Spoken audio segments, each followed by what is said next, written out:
ஒவ்வொரு ஆட்சியாளர்களும் அரசியலுக்காக திட்டங்களை எதிர்ப்பது, திட்டங்களை ஆதரிப்பது,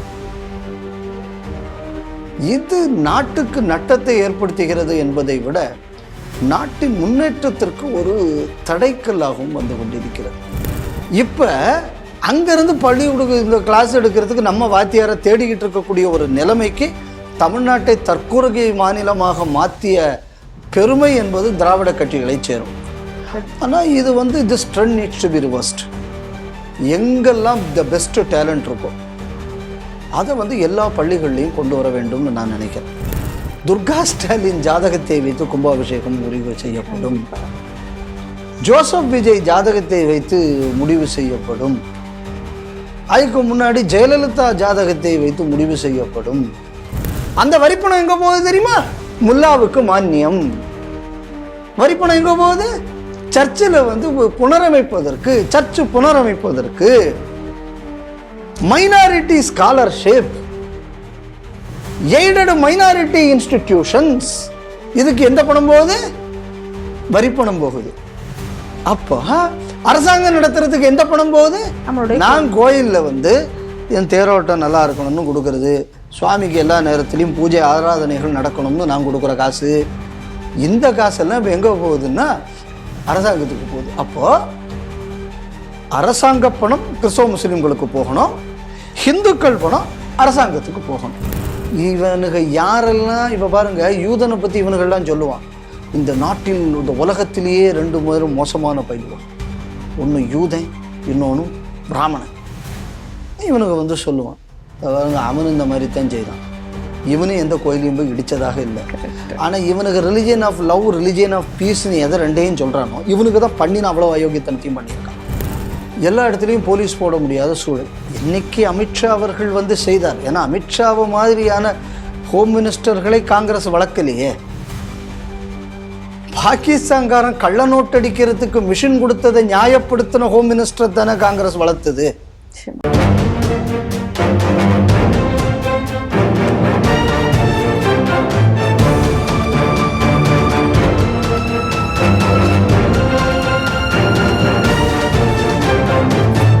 டிவி நேயர்களுக்கு வணக்கம். இன்றைய செய்திகள் சிந்தனைகள் நிகழ்ச்சிக்கு உங்களை வரவேற்கிறோம். இன்றைய செய்திகள்: பரந்தூர் விமான நிலைய விரிவாக்க திட்டம் கைவிடப்பட்டதாக சட்டசபையில் அறிவிப்பு, திமுக எதிர்ப்பு. சேலம் அரசு மாதிரி பள்ளியில் வடமாநில ஆசிரியர்கள், சமூக வலைத்தளங்களில் பலரும் கண்டனம். கோயில் நித்திய பூஜை விவகாரங்களில் ஈஓக்கள் தலையிட உரிமை இல்லை, நீதிமன்றம் அதிரடி உத்தரவு. சிலுவை போர் காலத்தில் தமிழகத்திற்கு வந்திறங்கிய யூதர்கள், கிருஷ்ணகிரி போச்சம்பள்ளி ஆனந்தூர் கல்வெட்டில் தகவல். ஊடகங்களை அடக்க நினைக்கும் மத்திய அரசு எதிர்த்து பத்திரிகைகள் அமைதி காப்பது ஏற்க முடியாது, முன்னாள் உச்சநீதிமன்ற நீதிபதி சுதர்சன் ரெட்டி. இந்த செய்திகள் குறித்து நாம் திரு பாலகௌதமன் அவருடன் சிந்திக்க இருக்கிறோம். வாருங்கள் நேயர்களே. வணக்கம் அம்மா. பரந்தூர் விமான நிலையம், இந்த பரந்தூர் விமான நிலையம் அமையக்கூடாது என்று கோரிக்கைகள், போராட்டங்கள் அதெல்லாம் நடந்துட்டு இருந்தது. ஏற்கனவே கடந்த காலத்துல திமுக ஆட்சி இருக்கும்போது கடைசியாக இந்த போராட்டம் நடந்துட்டு இருக்கும்போது அவர்கள் திமுக ஆட்சி ஒப்புதல் கொடுத்தாங்க. ஆனா அப்ப விஜய் வந்து அந்த போராட்டக்காரர்கள் கூட இணைந்து இதற்கு எதிர்ப்பாக போராட்டம்லாம் நடத்தினதெல்லாம் பார்க்கிறோம். அதனுடைய ஒரு பகுதியாக இப்ப சட்டசபையில அறிவிச்சிருக்காரு, இந்த பரந்தூர் விமான நிலையம் திட்டம் வந்து கைவிட்டாச்சு, இதற்காக புதிய இடம் இனி வந்து தேர்ந்தெடுக்கப்படும், அதற்காக வல்லுநர்களுடன் ஆலோசனை நடத்தி கொண்டிருக்கிறோம் அப்படின்னு சொல்லியிருக்காரு.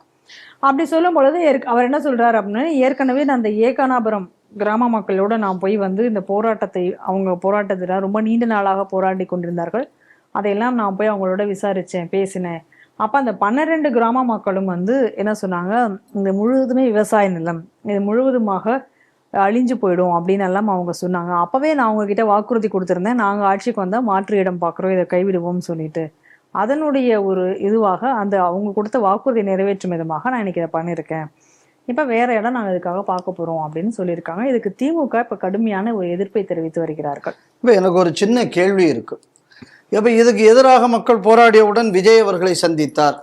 அப்போ அவர் ஜோசப் விஜய் இல்லை, ஏன்னா அது எலெக்ஷனுக்கு முன். ஆமாம் ஆமாம், ஏன்னா தேர்தலுக்கு முன், தேர்தலுக்கு பின். தேர்தலுக்கு முன் அவர் விஜய், தேர்தலுக்கு பின் அவர் ஜோசப் விஜய். அப்போ இவர் சந்தித்தார். இவர் சந்தித்து இதெல்லாம் முடியாது என்று சொன்ன அவர் அன்னைக்கு போராட்டக்காரர்களுடன் அவர் கூட இருந்த காரணத்தினால இன்னைக்கு வந்து நான் வந்து அதை வாபஸ் வாங்குகிறேன்னு சொல்லியிருக்கார். சரி, இப்போ இதற்காக இதுவரை அரசாங்கம் பணம் செலவு பண்ணியிருக்குல்ல, பல கிராம மக்களுக்கு காம்பன்சேஷன் கொடுத்துருக்காங்க. இன்னும் சொல்ல போயாச்சுன்னா இதுக்குன்னு ஒரு ஆஃபீஸை போட்டு இதுக்குன்னு இவ்வளோ எஸ்டாப்ளிஷ்மெண்ட் காஸ்ட்டு. அப்போ இதெல்லாம் யார் பொறுப்பு? மக்கள் பணம், வரிப்பணம் தானே, மக்கள் பணம் தானே. சரி, ரெண்டாவது அந்த இடத்தில் விமான நிலையம் வரக்கூடாது. சரி, இப்போ வேற மாற்று இடம் எங்கே பார்க்க போறீங்க? இப்போ அங்கே அடுத்து விவசாய நிலையமே இல்லாமல் இருந்தால் அப்போ விமான நிலையமே தமிழ்நாட்டுக்கு இல்லைன்னு ஆகுமா? யோசிச்சு பாருங்க. மெட்ராஸில் இந்த ப்ராஜெக்டுக்கு மத்திய அரசு முன்வந்த நேரத்தில் தான் ஆந்திராலேயும் முன் வந்தாங்க. போகபுரம்னு சொல்லி இன்னைக்கு அவங்க வந்து அது இனாகிரேட்டே பண்ணிட்டாங்க. இங்கே என்னடா அப்படின்னு சொன்னால் ஒரு அரசு அதை வச்சு அரசியல் பண்ணி அந்த அரசியலுக்கு அப்புறம் முதல்ல திமுகவும் அதற்கு எதிர்ப்பு தான் தெரிவிச்சது. அதுக்கப்புறம் அவங்க கட்சிக்காரங்கள்லாம் ரியல் எஸ்டேட்டுக்கு பக்கத்தில் இடமெல்லாம் வாங்கினாங்க. ஏன்னா திமுக அந்த ப்ராஜெக்ட் ஏதோ தமிழக நலனுக்காக பண்ணித்துன்னு யாரும் நினைக்க வேண்டாம். இந்த கிளாம்பாக்கம் சுற்றி திமுக காரங்கள் எல்லா இடத்துலையும் ரியல் எஸ்டேட் பணங்கள்லாம் போடும் வர அதுக்குன்னு அதை அந்த ப்ரைவேட் பஸ் ஸ்டாண்ட் அங்கே கொண்டு போகிறோம், இங்கே கொண்டு போகிறோம். இவங்களுக்குள்ள பண வசதிகள்லாம் கூடுனதுக்கப்புறம் தான் அந்த ப்ராஜெக்ட் வந்து அடுத்த கட்டத்தை நோக்கி நகர்ந்தது. ஸோ இப்போ இதே மாதிரி தான் பரந்தூர்லேயும் நடந்தது. அதில் ஒரு மாற்று கருத்து ஒன்றும் கிடையாது. அப்போ ஒவ்வொரு ஆட்சியாளர்களும் அரசியலுக்காக திட்டங்களை எதிர்ப்பது, திட்டங்களை ஆதரிப்பது, இது நாட்டுக்கு நட்டத்தை ஏற்படுத்துகிறது என்பதை விட நாட்டின் முன்னேற்றத்திற்கு ஒரு தடைக்கல்லாகவும் வந்து கொண்டிருக்கிறது. இந்த பாருங்க, ஸ்டெர்லைட் எல்லாம் ஒன்று இது பண்ணால் என்னடானா சைனாக்காரன் இன்னைக்கு வந்து அதை கொண்டு போயிட்டேன். இன்னைக்கு காப்பரோட ரேட்டெல்லாம் ஏறி போச்சு. இன்னைக்கு சைனாவோட எக்கானமி இதனால பெட்டராகிடுச்சு, நமக்கு அதனால வீக்னஸ். இது வந்து தூத்துக்குடி ஸ்டெர்லைட்டு, அதுவும் இந்த மாதிரி அரசியலுக்காக முன்னெடுக்கப்பட்ட போராட்டம். கன்னியாகுமரி மாவட்டத்தில் வந்து கண்டெய்னர் டிரான்ஸ்ஷிப்மெண்ட் போர்ட், அதே கோஸ்ட் லைனில் இருக்கிற விழிஞத்தில் கேரளாக்காரன் கரெக்டாக பண்ணிட்டான். அங்கேயும் கிறிஸ்தவ பாதிரிகள் கடுமையாக எதிர்த்தார்கள். எதிர்ப்பையும் மீறி கம்யூனிஸ்ட்காரன் பண்ணான். மத அரசியலுக்கு வந்து அவன் அடிபடியாமல் ஓரளவு பிடிச்சு நின்றுட்டான். தமிழ்நாட்டை பொறுத்தளவில் என்னென்னா ஆளுங்கட்சி எதிர்கட்சி எல்லாமே கிறிஸ்தவ கையில் இருக்கு. ஆனால் அங்கேயும் பல கிறிஸ்தவர்கள் வந்து நியாயமாக இருந்தாங்க. அது ஒரு வித்தியாசம் இருக்கு.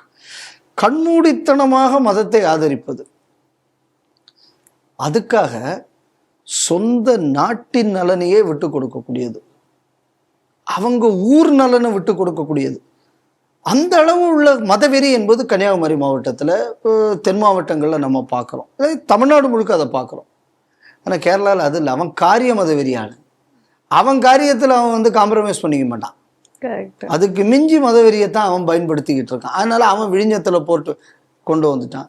இன்னைக்கு 1000 காலுக்கு மேலே போர்ட்டில் வந்தாச்சு. எத்தனையோ டன் என்னவோ அது ஏதோ ஒரு லெவலில் போயிட்டுருக்கு. அப்போ அதுக்கு இவ்வளவு வருமானம், இப்போ அதனால இவ்வளவு வேலை வாய்ப்பு, இது அவ்வளோ அங்கே போயாச்சு. இது தமிழ்நாட்டுக்கு வர வேண்டியது.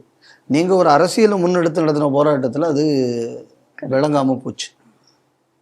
இன்னைக்கு பரந்தூர் பாருங்க, இதுவும் இன்னைக்கு இதே மாதிரியான ஒரு அரசியல் சிக்கலில் வந்து இன்னைக்கு மெட்ராஸ் ஏர்போர்ட் இஸ் கன்ஜஸ்டட்.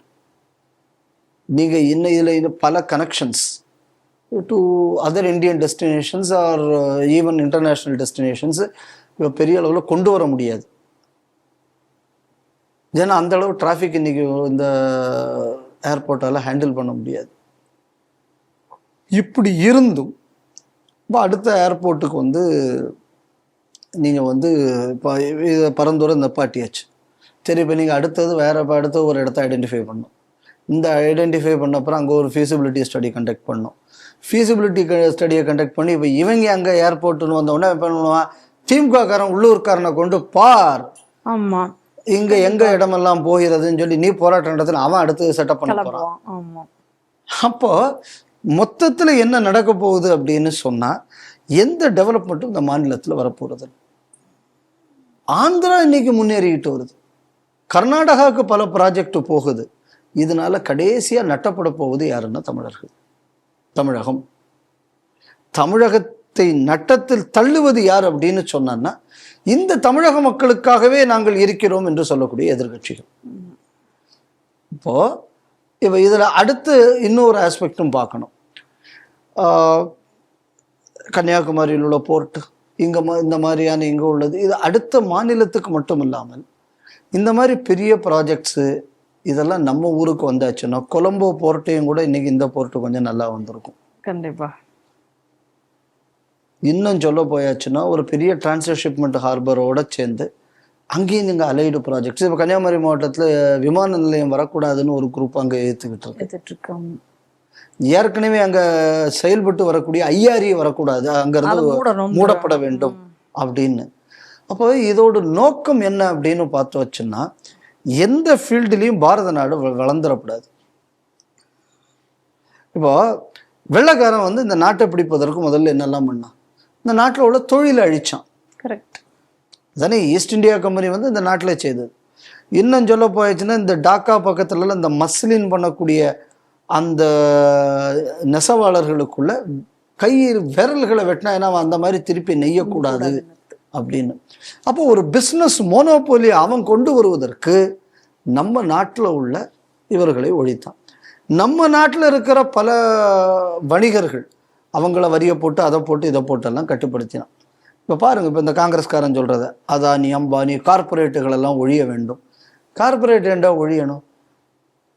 இன்னைக்கு உலகம் முழுக்க இன்னைக்கு இப்போ பாருங்களேன், இப்போ இங்கிலாண்டோ நெதர்லாண்ட்ஸோ இல்லை போர்ச்சுகீஸோ இல்லை ஃப்ரெஞ்சோ இவங்கெல்லாம் உலகத்தை எப்படி பிரித்தான்? ஒரு வியாபார கம்பெனியை கொண்டு அந்த நாட்டில் அவன் போனால் அவன் பின்னாடியே அடுத்தது போய் அந்த நாட்டை பிடிச்சி அந்த நாட்டை அவன் கைக்குள்ளே வச்சுக்கிட்டு இருக்கான். இன்னைக்கு அமெரிக்கா ஏன் கோல் வச்சுக்கிட்டு இருக்கு? உலகம் முழுக்க அவனுக்கு மல்டிநேஷ்னல் கம்பெனியை வச்சு அவன் கோல் வச்சுக்கிட்டு இருக்கான். இப்போ நான் கோல் வச்சுள்ள இந்த நாடு வளரணும் அப்படின்னா இதே மாதிரி தானே நானும் டெவலப் பண்ணி எல்லா நாட்டிலையும் பண்ணணும். அப்போ இந்த கார்பரேட் கம்பெனியெல்லாம் ஒழிய வேண்டும். இப்படி பேசின ஒரு பயனும் பெப்சி கோலாவோ இல்லைன்னு சொன்னான்னா அது பேர் என்ன, கொக்கோ கோலா பெப்சி, இந்த கம்பெனிக்கு எதிராக வாய திறக்க மாட்டான். இந்த ஒரு பயனும் வந்து இந்த யூனிலிவர் கம்பெனிக்கு எதிராக பேச மாட்டானுவன். அதெல்லாம் பற்றி எவனும் வாய திறக்க மாட்டான். ஏன்னா அந்த நாட்டில் உள்ள கார்பரேட் ஏற்றுக்கலாம், இந்தியாவில் உள்ளவன் கார்பரேட் ஆனால் நம்மளால ஏற்றுக்க முடியாது. நம்ம ஊரில் பாருங்களேன், அந்த காலத்தில் என்ன சொல்லுவான், பெரிய டாட்டா பிர்லா இவங்க. சரி, என்னைக்காவது ஒரு நாள் ஒரு நீ பெரிய கால்கேட் மற்ற கம்பெனின்னு எவனா பேசியிருக்கானா? ஏன்னா இவனுக்கு வெளிநாட்டு கம்பெனின்னு அவனுக்கு ரொம்ப பிடிக்கும். ஏன்னா போஃபார்ஸ் காலத்திலேருந்து பார்த்தது இல்லை வெளிநாட்டு கம்பெனி தொடர்புகள்லாம். அதனால் இந்த மாதிரி இந்தியாவுக்குள்ள பொருளாதாரத்தை ஒழித்து நம்ம நாட்டோட வளர்ச்சியை தடுப்பதுங்கக்கூடியது மிஷனரிகள், அடுத்தது இடதுசாரிகள், இவங்க காலங்காலமாக செய்துக்கிட்டு வந்தது. இப்போ என்ன அப்படின்னு சொன்னான்னா இந்த துலுக்க ஜிகாதிகளை வந்து கூட சேர்த்துக்கிறாங்க. ஏன்னா அவனுக்கு எப்படியாவது இந்தியாவை ஒழிச்சு இங்கே கஸ்வாயி ஹிந்து அதுதான் அவனுக்குள்ள இது, அதுக்கு இவனுக்கு ரெண்டு பேரும் பிரயோஜனப்படுறாங்கிறதுக்கு அவன் இவனை உபயோகிச்சுக்கிட்டு இருக்கான், இல்லை இவனுக்கு அவனை உபயோகிச்சுக்கிட்டு இருக்கான். ஏன்னா எல்லா தேச துரோகிகளும் ஒன்று சேரணுங்கிறது. ஸோ இந்த மாற்றம்ங்கக்கூடியது, இப்படி ஒரு நஷ்டம் இந்த நாட்டுக்கு இப்போ ஏற்படுகிறது. இதை பற்றி கொஞ்சமாவது இந்த அரசு யோசிச்சுது?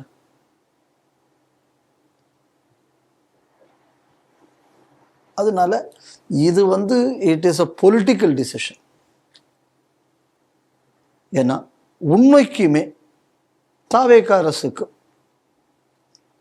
இது விளைநிலங்கள்லாம் போயிடக்கூடாது அப்படியெல்லாம் கஷ்டம் இருந்ததுன்னா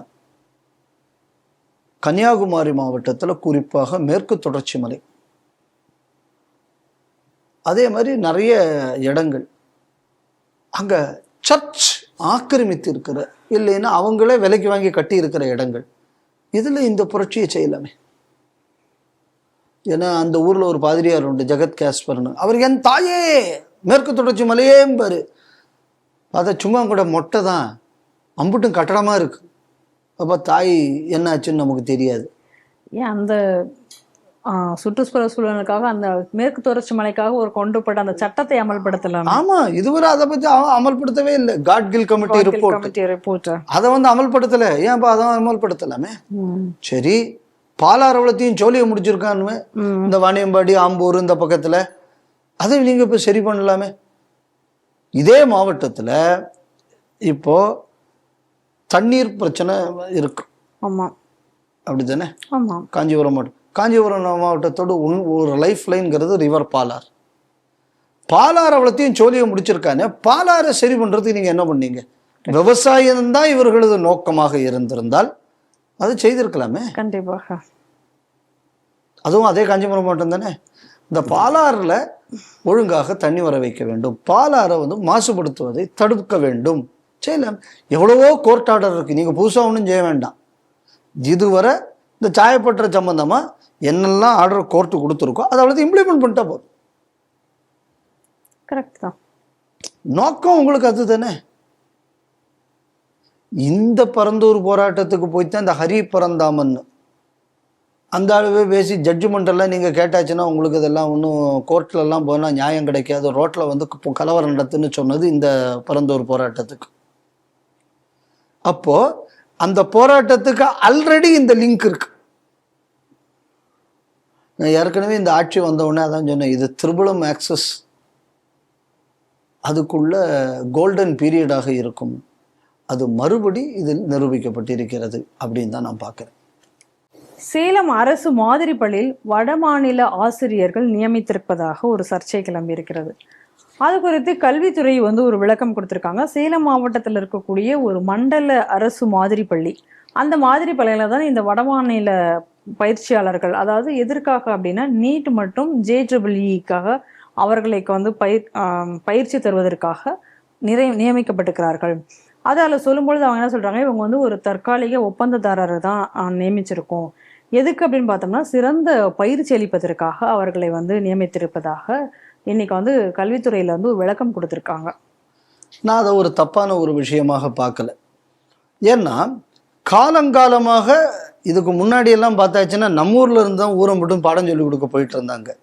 திராவிடம் என்ன ஆகி போயிடுச்சுன்னா ஒட்டுமொத்த தமிழனையும் முட்டாப்பையில ஆக்கிருச்சு. இப்ப அங்கிருந்து பள்ளி இந்த கிளாஸ் எடுக்கிறதுக்கு நம்ம வாத்தியாரை தேடிக்கிட்டு இருக்கக்கூடிய ஒரு நிலைமைக்கு தமிழ்நாட்டை தற்கொலை மாநிலமாக மாற்றிய பெருமை என்பது திராவிட கட்சிகளை சேரும். ஆனால் இது this trend needs to be reversed. எங்கெல்லாம் த பெஸ்ட் டேலண்ட் இருக்கோ அதை எல்லா பள்ளிகள்லையும் கொண்டு வர வேண்டும்னு நான் நினைக்கிறேன். 2 காரணம்.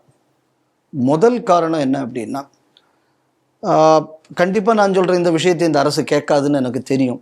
ஏன்னா இது கிறிஸ்தவ அரசு தானே, ஜோசப் அரசு தானே.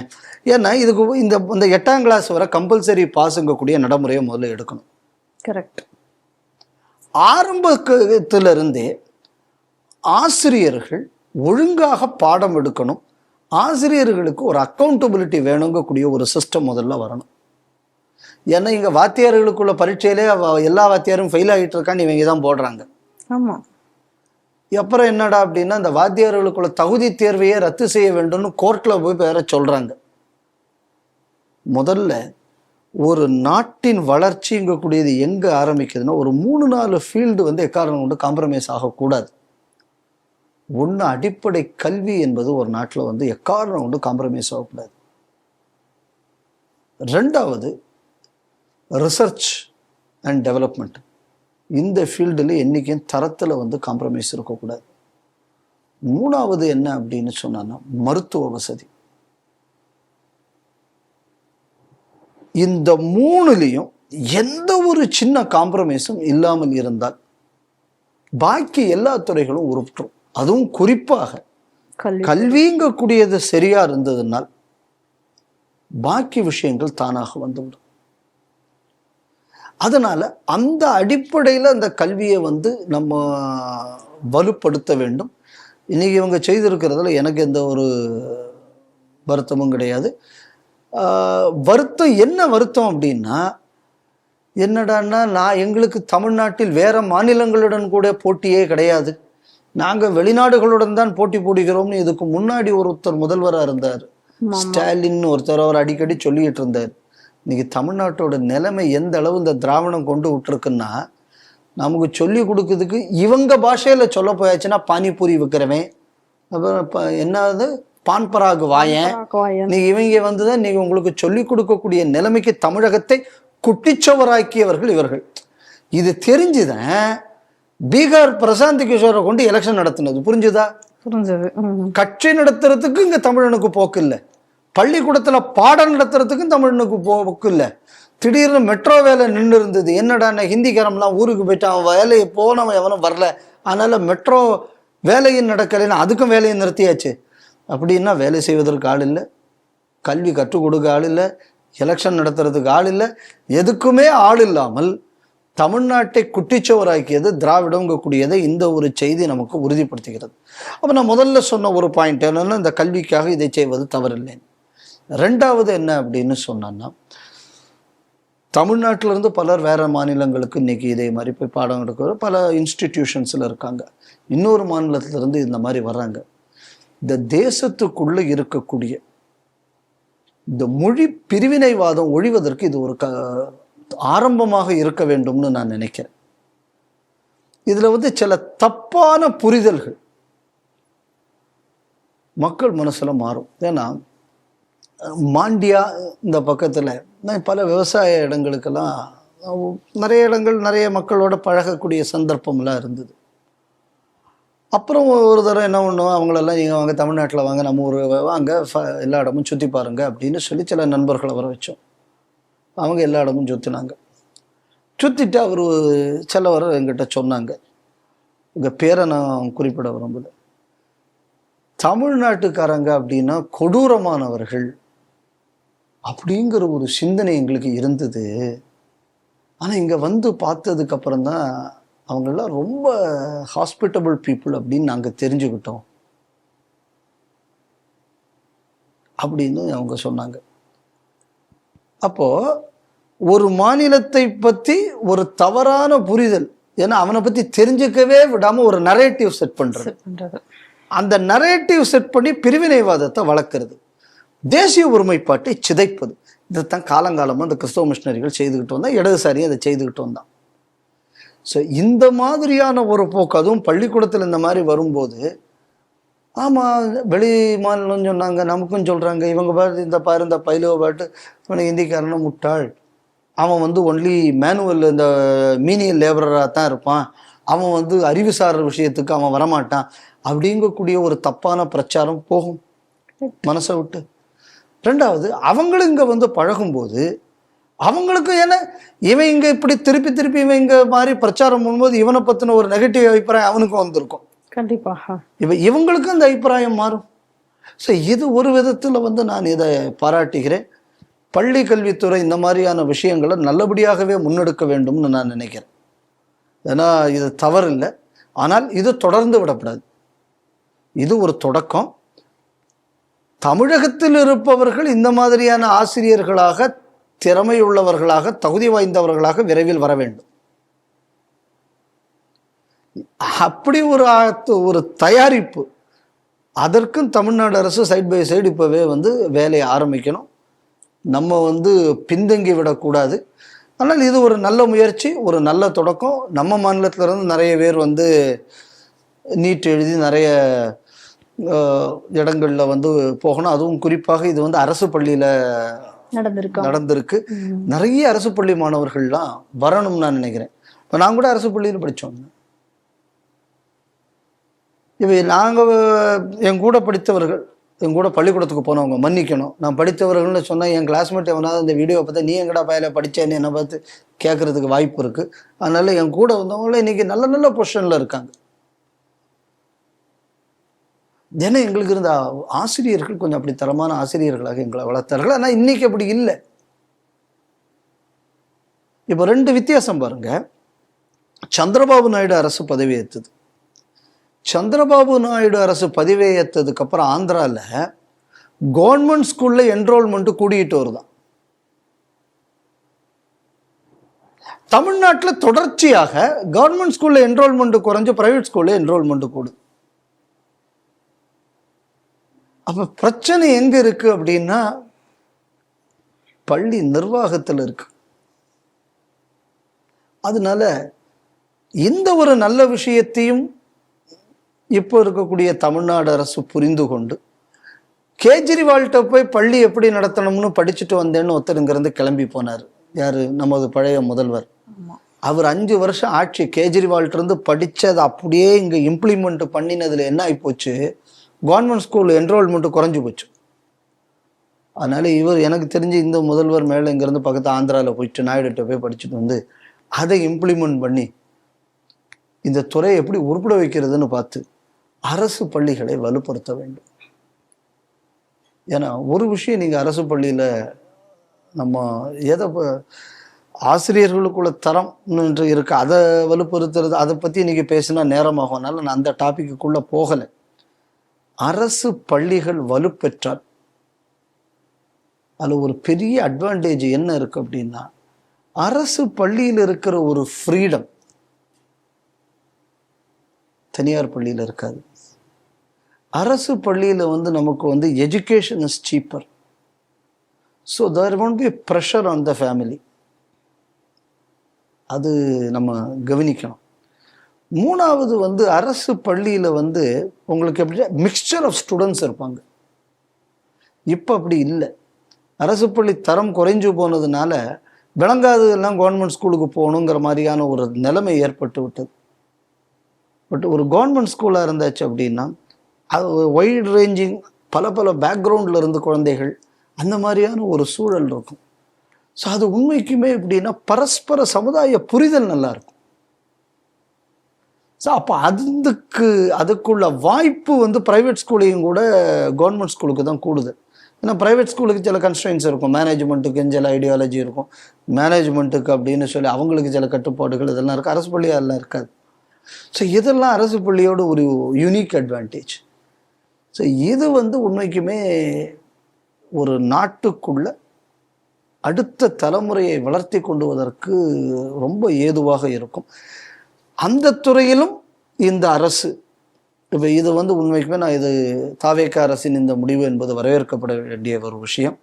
ரெண்டாவது, நான் சொன்ன மாதிரி இந்த கம்பல்சரி பாஸு இதெல்லாம் எடுக்கணும். ஆனால் லயோலா காலேஜ் பாதிரியார் ஜோய் அருணால் கொண்டு வரப்பட்டது. அதனால் ஜோசஃபால் அதை நீக்கிறதுக்குள்ள தைரியத்தை அவருக்கு இருக்குமா, இல்லைன்னா அவரை நீக்குவதற்கு லயோலா பாதிரியார் விடுவாரான்னு தெரியாது. ஸோ அந்த மாதிரி அவர்கள் செய்த தவறுகளை இவர்கள் திருத்தும். ஸோ இதை நம்ம வரவேற்கிறோம். அந்த ரிஃபார்ம்ஸும் சேர்ந்து கொண்டு வந்தாங்க அப்படின்னு சொன்னால் அடுத்த 5 ஆண்டுகளுக்கு அப்புறம் தமிழ்நாட்டில் உண்மைக்குமே எஜுகேஷனல் செக்டருங்கக்கூடியது ஒரு மாறுபட்ட ஒரு நிலையில், அதுவும் உன்னதமான நிலைக்கு போகக்கூடிய ஒரு சூழல் ஏற்படும்னு நான் நினைக்கிறேன். கோவில் செயல் அலுவலர்கள் கோவிலினுடைய சடங்குகளில் தலையிட முடியாது, அவர்களை நிர்வாகம் மட்டும்தான் பார்க்க வேண்டும் அப்படிங்கிற மாதிரி இன்னைக்கு உயர்நீதிமன்றம் கூறியிருக்கிறது. அதில் என்ன சொல்லியிருக்காங்க மேலும் அப்படின்னா, அவங்களோட வேலை அப்படிங்கிறது அங்கே இருக்கக்கூடிய அசையும் மற்றும் அசையா சொத்துக்களை நிர்வகிப்பது, அது மட்டும்தான் அவங்களுடைய ரோல். அதை தவிர நீங்கள் மற்றபடி உள்ள சடங்கு சமய விஷயங்களில் தலையிடுவதற்கு அவருக்கு எந்த ஒரு அதிகாரமும் கிடையாது அப்படின்னு சொல்லி இன்னைக்கு சொல்லியிருக்காங்க. ஜி.ஆர். சாமிநாதன் அவர்களும் லக்ஷ்மி நாராயணன் அவர்களுடைய அமர்வில் தான் இந்த வழக்கு வந்திருக்கு. அவர்கள் தான் இதை தெரிவிச்சிருக்காங்க. அதே நேரத்தில் ஒரு ஈவோவே ஃபிட் பர்சனாக இருக்க முடியாது, அவரே ட்ரஸ்டியாகவும் இருக்க முடியாது. அது அது எப்போ இருக்கலாம் அப்படின்னா, ஏதாவது சில ஒரு அரிதான சில இடத்துல தான் இருக்க முடியும். அப்படியே அது போட்டாலும் கூட நீண்ட நாள் அவர்கள் தொடரக்கூடாது, அது சட்டத்துக்கு எதிரானது தான் அப்படின்னு சொல்லி இன்னைக்கு ஒரு தீர்ப்பை கொடுத்துருக்காங்க. அது நம்ம டி.ஆர். ரமேஷ் அவர்கள் போட்ட வழக்கில் தான் இது வந்திருக்கிறது. அவங்க என்ன கேஸ் போட்டிருந்தாங்கன்னா, இந்த ஃபிட் பர்சன் உடைய நியமனத்துக்கு எதிராக தான் இந்த வழக்கை அவர்கள் தொடுத்திருந்தார்கள். அதற்கு உதாரணமாக திருவல்லிக்கேணி பார்த்தசாரதி கோவிலினுடைய இதை அடிப்படையாக வைத்து அவர்கள் போட்டிருந்தார்கள். அதில் தான் இன்னைக்கு இந்த மாதிரியான ஒரு தீர்ப்பு வந்திருக்கு. வரவேற்கப்பட வேண்டிய தீர்ப்பு. ஏற்கனவே திரு டி.ஆர். ரமேஷ் அவர்கள் ஒரு விஷயம் தெளிவாக சொல்லிட்டு இருக்காரு, இந்த ஈஓ நியமனமே முதல்ல சட்டவிரோதம்னு. அதற்கான தீர்ப்பும் விரைவில் வர வேண்டும் என்று நான் இறைவனை பிரார்த்திக்கிறேன். அடுத்தது, அப்ப இவ்வளவு நாளா இல்லீகலா ஒரு வேலையை ஒரு டிபார்ட்மெண்ட் செய்து வந்துட்டு, அப்ப இதனால் ஏற்பட்ட நாச நஷ்டங்களுக்கு, இதனால் ஏற்பட்ட நம்பிக்கை சிதைவுக்கு, இதனால் ஏற்பட்ட சமய ரீதியான சில தவறுகளுக்கு என்ன காம்பன்சேஷன் இன்னைக்கு இந்த ஹெச்ஆர்என்சி டிபார்ட்மெண்ட் கொடுக்க போகுது?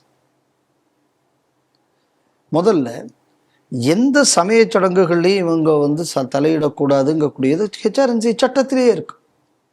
அப்போ அதை மீறி நீங்கள் இவ்வளவு நாள் செயல்பட்டாங்க அப்படின்னு சொன்னால் இதுக்கு யார் பொறுப்பெடுக்கணும்? ஹெச்ஆர்என்சி கமிஷனரும் மந்திரியும் தானே பொறுப்பெடுக்கணும். இதை காலங்காலமாக செய்துக்கிட்டு வரக்கூடிய அவ்வளவு பேரும் இதுக்கு பொறுப்பெடுக்கணும்ல. கண்டிப்பா. அப்போ இவர்கள் இப்போ என்னை பொறுத்தவரையில் என்ன அப்படின்னா, ஒரு சமயத்தின் சடங்கு, இந்த சமய சடங்கு ஒரு இதை நான் குறுக்கிட்டு நான் வந்து தடுக்கிறேன். இது ஐபிசியில் இப்போ பிஎன்எஸ் தவறு தானே? கண்டிப்பா. என் மத வழிபாட்டில் நான் வந்து அதுக்கு ஊறு விளைவிப்பது இது பண்றது தப்பு தானே? கண்டிப்பா தப்பு தான். அப்ப என்ன பண்ணணும்னா, இந்த தீர்ப்பு சரியானது, கரெக்ட் அப்படின்னா இவ்வளவு நாள் நீங்க இந்த மதச்சடங்கை மாத்துறது, மத சம்பிரதாயத்தை திரிக்கிறது, இதெல்லாம் பண்ணியிருக்காங்கல்ல. அப்ப இவங்க பேர்ல ஏன் கிரிமினல் ஆக்ஷன் எடுக்கல? இந்த தீர்ப்புல அதையும் சொல்லி இருக்கும். ஏன்னா now you get away with this. கண்டிப்பாக. கோவில் கும்பாபிஷேகம் எப்படி யாரும் முடிவு பண்ணும்? அந்த ஊர்ல யாரு தர்மகர்த்தாவோ அவருக்குள்ள ஜாதகம், அப்புறம் அந்த ஊருக்குள்ள நிலை, சுவாமிக்குள்ள இதெல்லாம் வச்சுதான் அவங்க பல இதை வச்சுதான் கும்பாபிஷேகம் நாள் பார்ப்பாங்க. துர்கா ஸ்டாலின் ஜாதகத்தை வைத்து கும்பாபிஷேகம் முடிவு செய்யப்படும். ஜோசப் விஜய் ஜாதகத்தை வைத்து முடிவு செய்யப்படும். அதுக்கு முன்னாடி ஜெயலலிதா ஜாதகத்தை வைத்து முடிவு செய்யப்படும். ஏன்னா அவங்க ஜோசியர் சொல்லிவிட்டாராம், இந்த நாள்ல நீங்க இப்படி கும்பாபிஷேகம் பண்ணோம். எந்த விதத்துல நியாயம்? இதுல ஒரு வேடிக்கை என்னன்னா, நிறைய குருக்கள் சிவாச்சாரியார்கள் பட்டாச்சாரியார்கள் இருக்காங்க. இவங்களுக்கு ஒரு 10 கும்பாபிஷேகம் கான்ட்ராக்ட் கிடைக்கணும். அவங்களும் அதுக்காக வேண்டி ஓகேன்னு இவங்களும் ஒரு நாளை குறிச்சு கொடுத்துடுறது. இந்த அடிப்படை தெரியாதவங்க இல்லை, பணத்தாசை தர்மத்துக்கு துரோகம் பண்ண செய்கிறது. ஏற்கனவே 2 பேர் சண்டை போட்டுக்கிட்டாங்களா அசம்பிளியில, சிவன் சொத்து கொலநாசம்னு. யாரு? அல்லேலியா பாபுவும் நம்ம ஈவேரா ரமேஷும். அவர் பேர் ஈவேரா ரமேஷ் தானே? அப்படிதான் வைக்கணும். ஏன்னா அவர் ஈவேரா ரமேஷும் அல்லேலியா பாபுவும் சண்டை போட்டுக்கிட்டாங்களாம். சிவன் சொத்து கொலநாசம்னு சண்டை போட்டுக்கிட்டாங்களாம். நான் இதே விஷயத்தை தான் நான் இப்போ சொல்ல போறேன். இந்த மாதிரி இந்த நாள் குறித்து கொடுக்கக்கூடிய சிவாச்சாரியார்கள் பட்டாச்சாரியார்களும் நல்லா தெரிஞ்சுங்க, இதோட பாவங்கக்கூடியது 10 தலைமுறை இல்லை, எத்தனை தலைமுறையானாலும் உங்களை தொடரும். நான் சொல்லலை, திருமந்திரத்தில் திருமூலர் சொல்லியிருக்கார். ஏன்னா இந்த மாதிரி தவறு நடந்தால் எப்படிப்பட்ட அழிவுகள் எல்லாம் வரும் அப்படின்னு சொல்லி திருமந்திரத்தில் வரிசையா பாடல்கள் இருக்கு. தயவு செய்து படிச்சுக்குங்க. இன்னைக்கு நமக்கு 10 ரூபா கிடைக்குது அப்படிங்கிறதுக்காக நாம் செய்யக்கூடிய இந்த தவறின் விளைவு தேசமும் சேர்ந்து சந்திக்கும். அப்படின்னா என்ன அர்த்தம்னா, இதற்கு காரணமானவர்கள் ஊரை அழிக்கக்கூடிய மா பாதகத்தை செய்தவர்கள்னு அர்த்தம். அப்ப இந்த மாதிரி அரசாங்கத்தை சேர்ந்தவர்கள் இவங்களே முடிவு பண்றது. அதுக்கப்புறம் எப்படின்னா, எந்த நேரம் அதாவது ஒரு உற்சவம் பலகாலமா நடந்துட்டு இருக்கும், இந்த பக்கம் கூட்டம் இருக்கா, சரி அப்ப இந்த உற்சவத்தை வேற இடத்துல நம்ம மாத்திக்கலாம், இவங்களே எல்லாம் முடிவு பண்றது. அதுக்கப்புறம் என்ன, நைவேத்தியமே மிஸ் பண்றது. ஆமா, நிறைய இருக்கு, நீங்க கூட்டம் நிறையவே இருக்கு, அதனால என்ன ஸ்ரீரங்கம் பெருமாளுக்கு நைவேத்தியம் போகாது. அதுக்கப்புறம் என்னடான்னா, அந்த நைவேத்தியத்தை நம்ம கொடுத்து விட்டோமே, அது வரை பெருமாள் காத்து இருக்கட்டும். ஆமா, அந்த பிரசாதத்தை திருடி விற்கிறது, பிரசாதத்தை திருடி வைக்கிறது, எதெல்லாம் படம், இது எல்லாமே இந்த அறநிலையத்துறையின் கீழ் தான் நடந்தது. ஆனா ஒரு வேடிக்கை என்னன்னா, ஒரு கோயிலில் நிர்வாகம் சரியில்லை, அதை சரியாக்குவதற்காகத்தான் நாங்கள் கோயிலை எடுக்கிறோம் அப்படின்னு சொல்றது எதுன்னு இந்த அறநிலையத்துறை. ஏண்டோ நீங்க அவ்வளவு பயிலும் சீர்கட்ட நிர்வாகத்தை கேவலமா கோர்ட்டு இன்னைக்கு காரி துப்பி இருக்கு. ஆனா இதுக்கு அப்புறமும் இந்த துறை இருக்கிறது. இந்த துறை இன்னும் வேற கோவில்களை எடுத்து இவங்க சீர பண்ண போறாங்கன்னா என்ன தகுதி இந்த டிபார்ட்மெண்ட்டுக்கு இருக்கு? இதை தொடர்ந்து டிஆர் ரமேஷ் அவர்கள் இப்ப சமீப காலமாக அவர் இந்த போராட்டத்தில் ஈடுபட்டு கொண்டிருக்கிறார். இதற்கு முன்னாடியே அறநிலையத்துறைக்கு எதிரான போராட்டங்க கூடியது அந்த காலத்துல இந்து முன்னணி விஸ்வ இந்து பரிஷத்தாக இருந்த காலங்களிலே அது ஆரம்பிக்கப்பட்டது. எஸ்.எம். சுவாமிநாதன் எனக்கு தெரிஞ்ச அவர் இந்த மாதிரி பல போராட்டங்கள்ல, நம்ம தஞ்சாவூர் பக்கம் இந்து முன்னணி பேரியக்கத்தில் இந்த மாதிரி பல போராட்டங்கள் நடத்தி, இன்னும் சொல்ல போயிடுச்சுன்னா இந்த வயசுலேயே இன்னைக்கு விபி ஜெயக்குமார் அண்ணன் திருச்செந்தூர் கோவிலில் நடக்கிற ஒவ்வொரு விஷயத்துக்கு தனியாளாக நின்று களத்தில் நின்று சண்டை போடுறது, இதெல்லாம் பார்த்துக்கிட்டு இருக்கோம். அப்போ ஹிந்து அமைப்புகள் இருக்கக்கூடியவர்கள் அவங்க பல வேலைகளுக்கு மத்தியில் இதையும் ஒரு வேலையாக செய்து வந்தார்கள். சமீப காலமாக இப்போ நம்ம டிஆர் ரமேஷ், இந்த மாதிரி நம்ம அல்லிக்குட்டை ராதாகிருஷ்ணன், இந்த மாதிரி பலர் இன்னைக்கு இந்த கோவில் விஷயங்களுக்காக இன்னைக்கு பல விஷயங்களை செய்து வருகிறார்கள். அதனால இதுவும் போராட்ட பாரம்பரியம்ங்கக்கூடியது முன்னாடி என்னன்னா ஹிந்து அமைப்புகள்கிட்ட மட்டும் இருந்தது. இன்னைக்கு எல்லா ஹிந்துக்களும் இன்னைக்கு இந்த மாதிரியான ஒரு விஷயத்துக்கு வந்திருக்கிறார்கள் என்பது சமுதாயத்துல எழுச்சி ஏற்பட்டு கொண்டிருக்கிறது என்பதை காட்டுகிறது. இதெல்லாம் இன்னொரு விஷயத்த கூட நான் சேர்த்து சொல்லணும்னு நினைக்கிறேன். இப்ப திடீர்னு இப்ப இந்த ரமேஷை பத்தி நம்ம இந்த ஈவேரா ரமேஷை பத்தி பேசினது, 2 ரமேஷ் இருக்கு. ஒன்னு டிஆர் ரமேஷ் இருக்காரு, அவர் நல்ல மனுஷன், அவர் காவலை காப்பாற்றக்கூடிய ரமேஷ், அவர் ஈவேரா ரமேஷ், 2 ரமேஷ் இருக்கு. அந்த அவ இப்படி சொல்லுங்க, இவர் கோவில் ரமேஷ், அவர் ஈவேரா ரமேஷ். இந்த ஈவேரா ரமேஷ் இப்ப சட்டசபையில இந்த மானிய கோரிக்கைகள்லாம் வந்த பொழுது சில விஷயங்களை அனௌன்ஸ் பண்ணதை பார்த்தோம். அதுல முக்கியமா அவர் என்ன சொல்றாரு அப்படின்னு சொன்னா, இப்ப ஸ்ரீரங்கத்துல ஒரு அரசு மருத்துவமனை நாங்கள் புதிதாக அதை புதுப்பிக்க போறோம் அப்படிங்கிற மாதிரி கட்ட போறோம் அப்படிங்கிற மாதிரி சொல்லியிருக்காரு. அப்போ இப்ப டிஆர் ரமேஷ், அதாவது கோவிலை காக்க போராடக்கூடிய கோவில் ரமேஷ், அவர் என்ன கேள்வி கேட்டிருக்காரு அப்படின்னா, சரி நீங்க ஏற்கனவே நீங்க பண்ணணும், இப்ப பண்ண போறீங்கன்றீங்க, அப்ப ஏற்கனவே ஒரு அரசு மருத்துவமனை அங்க செயல்பட்டு இருக்கு, இப்ப அந்த அரசு மருத்துவமனையை நீங்க புதுப்பிச்சு கட்ட போறீங்களா இல்ல புதுசா பண்ண போறீங்களா? எதுக்காக அவர் அந்த கேள்வியை கேட்கிறார் அப்படின்னு பாத்தீங்கன்னா, 1976 இருந்து அந்த அரசு மருத்துவமனை எங்க செயல்படுதுன்னா ஸ்ரீ ரங்கநாத பெருமாளுக்கு இருக்கக்கூடிய கோவில் நிலத்துல செயல்படுது. 50 வருஷமா அதுக்கு வரி கட்டல கவர்மெண்ட். கிட்டத்தட்ட 14 கோடி ரூபாய்க்கு மேல வரி நிலுவை. நான் என்ன இப்ப ஈவேரா ரமேஷ் என்ன பண்ணணும்னா, அந்த ஒரு டாக்டர் ஒருத்தர் இருக்காரு, அவரு அருண், அவர்கிட்ட என்ன பண்ணோம்னா, ஐயா எங்க கோயிலுக்கு 14 கோடி ரூபா உங்க டிபார்ட்மெண்ட் தரணும், அந்த பணத்தை நீங்க தாங்க அப்படின்னு அவர்கிட்ட போய் கேட்கலாமே. கரெக்ட். நியாயத்துக்கு அவர்கிட்ட என்ன போய் கேட்கணும்? கண்டிப்பா. இன்னொரு விஷயம், ஏற்கனவே ஒரு ஜட்ஜ்மெண்ட் ஒன்று வந்தது, அது ஒரு என்னால் ஏற்றுக்கொள்ள முடியாத ஒரு ஜட்ஜ்மெண்ட். கோயில் பணத்தை எதுக்கு வேண்டும் என்றாலும் செலவு செய்யலாம். ஆமா. இப்போ அந்த ஜட்ஜ்மெண்ட்டு சேலஞ்சு பண்ணும், அந்த ஜட்ஜ்மெண்ட்டுக்கு தடை வாங்கும். ஏன் கோவில் பணத்தில் பள்ளிக்கூடம் கட்டுறதுக்கு இது கட்டுறதுக்காக வேண்டி நாங்கள் கோயிலுக்கு கொடுக்கலையே? கரெக்ட். கோவில் பணத்தை வைத்து நீங்கள் என்ன பண்ணணும், தேவார வகுப்பு நடத்தணும், கோயில் வகுப்பு வச்சு பிரபந்த வகுப்பு நடத்தணும், கோயிலை வச்சு ஹிந்து சமய வகுப்பு நடத்தணும். கோவில் பணத்தை வச்சு என்ன பண்ணணும் அப்படின்னா, நலிவடைந்த கோவில்கள், அதாவது அந்த கோவிலுக்கு அந்த கோவில் சம்பிரதாயத்துக்கு உட்பட்ட விஷயங்கள் எல்லாம் சரி பண்ணணும். இதுக்கும் மீறி இந்த கோவில்கள் இதுக்கு வளர்ப்பதற்குன்னு வேற ஏதாவது பணம் வந்தாச்சுன்னா அதை வச்சு நலிவடைந்த கோவில்களை நீங்கள் இது பண்ணணும். ஓதுவா மூர்த்திகள் நிறைய பேரை நம்ம டெவலப் பண்ணணும். இன்னும் சொல்ல போயாச்சுன்னா இன்னைக்கு புதுசாக இந்த பூ கட்டுறது, அந்த மாதிரி உள்ளவங்களை ஊக்குவிக்கணும். ஏன்னா கோவில் தொடர்பாக, ஏன்னா பூ கட்டுறதுக்கெல்லாம் அந்த காலத்தில் கோயில் மானியம் உண்டு, பந்தத்துக்கு கோயில் மானியம் உண்டு. கோவிலில் நின்று போன்ற திருவிழாக்கள்லாம் நடத்தணும். எந்தெந்த ஊர்களெல்லாம் தேரோட்டங்கள் நின்று போய் தேரெல்லாம் கெட்டு போயிருக்கோம், அதுங்கெல்லாம் திருப்பி தேர் செப்பனிட்டு திருப்பி தேரோட்டத்தை நடத்த வைக்கணும். அந்த மாதிரி எல்லாம் வேலை செய்வதற்கு தான் நம்ம கோவிலுக்கு பணம் கொடுக்குறோம். நிச்சயமாக. இப்ப அந்த பணத்தை இவர் அரசாங்கத்துக்கு கொடுக்குறான். இது என்னன்னா, நம்ம சாமிக்கு கொடுக்குற பணத்தை ஆட்டை போடுறது. இது என்னன்னா மதச்சார்பற்ற அரசாங்கத்துக்கு கொடுக்கணும், எடுக்கணும். ஆமா. ஏன்டா இப்ப இது நான் என் சமயத்துக்கு கொடுக்குற பணம். ஆமா. நான் கட்டுற வரி பணம் என்னாச்சு? அந்த வரிப்பணம் எங்க போகுது தெரியுமா? முல்லாவுக்கு மானியம். வரிப்பணம் எங்க போகுது? சர்ச்சில் புனரமைப்பதற்கு, சர்ச்சு புனரமைப்பதற்கு, minority scholarship, aided minority institutions, இதுக்கு எந்த பணம் போகுது? வரிப்பணம் போகுது. அப்போ அரசாங்கம் நடத்துறதுக்கு எந்த பணம் போகுது? நான் கோயில்ல என் தேரோட்டம் நல்லா இருக்கணும்னு கொடுக்கறது, சுவாமிக்கு எல்லா நேரத்திலையும் பூஜை ஆராதனைகள் நடக்கணும்னு நான் கொடுக்குற காசு, இந்த காசெல்லாம் இப்போ எங்கே போகுதுன்னா அரசாங்கத்துக்கு போகுது. அப்போ அரசாங்க பணம் கிறிஸ்தவ முஸ்லிம்களுக்கு போகணும், ஹிந்துக்கள் பணம் அரசாங்கத்துக்கு போகணும். அப்போ அரசாங்க பணம் எப்படி ஏற்படுகிறது? ஹிந்துக்கள் கட்டக்கூடிய வரியினால் ஏற்படுகிறது. அப்போ ஹிந்து டூயல் டாக்ஸ். முதல் டாக்ஸ் என்னன்னா, நீ அரசாங்கத்துக்கு நீ டைரக்டா அரசாங்கம் என்ற பெயரில் நீ என்னெல்லாம் பணம் கொடுக்கிறாயோ அதெல்லாம் கிறிஸ்தவ முஸ்லிம்களுக்கு.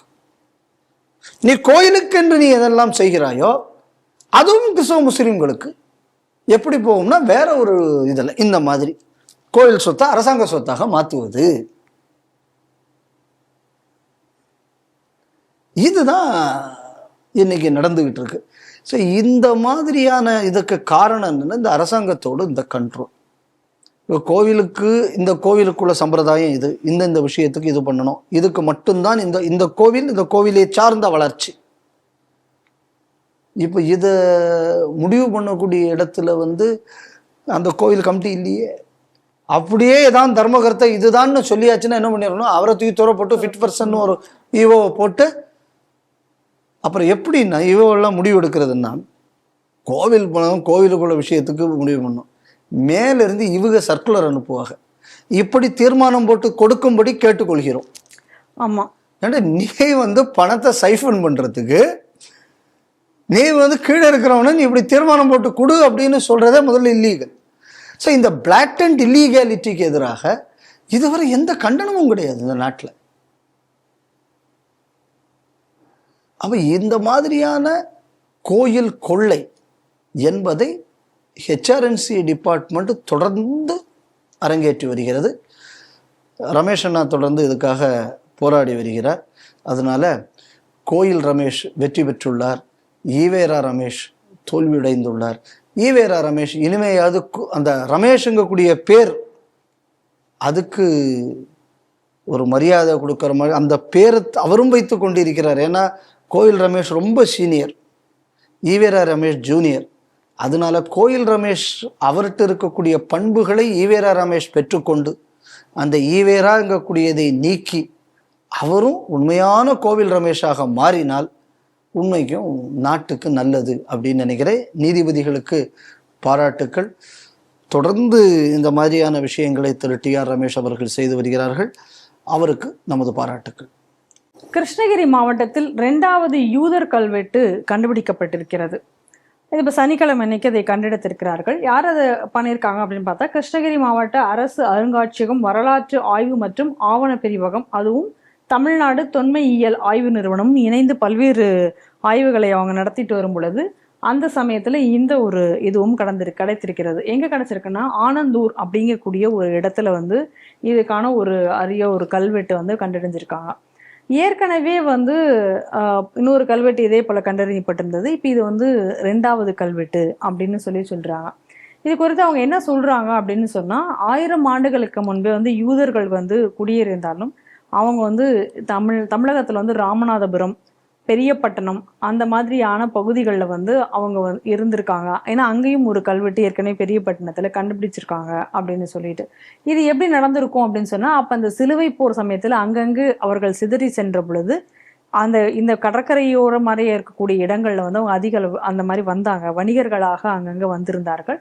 அந்த மாதிரி வந்த சமயத்தில் இது இருந்திருக்கலாம் அப்படின்னு சொல்லிட்டு இந்த கல்வெட்டு குறித்து அவங்க சொல்லும் பொழுது என்ன சொல்கிறாங்க அப்படின்னு சொன்னால், ஒரு வணிக குழு இருந்ததாகவும் அந்த வணிக குழு அவர்கள் கூடி அவர்கள் மற்ற விஷயங்கள் எல்லாம் பேசுவதற்காக அந்த தாந்தோன்றீஸ்வரர் கோயில் அங்கே இருக்கு, அதை ஒட்டி இந்த மாதிரியான ஒரு மண்டபம் தாந்தோன்றீஸ்வரர் கோயிலுக்காக கட்டி கொடுத்திருக்கிறார்கள். அவர்களும் அங்கே கூடுவதற்கான ஒரு இதுவாக இருக்கின்ற அதில் குறிப்பிடும் பொழுது சூதகர் அப்படின்னு சொல்லியிருக்காங்க. அந்த சூதகர் அப்படிங்கக்கூடிய வார்த்தை யூதர் என்பதை குறிக்கிறது அப்படிங்கிற விஷயத்தையெல்லாம் சொல்லியிருக்காங்க.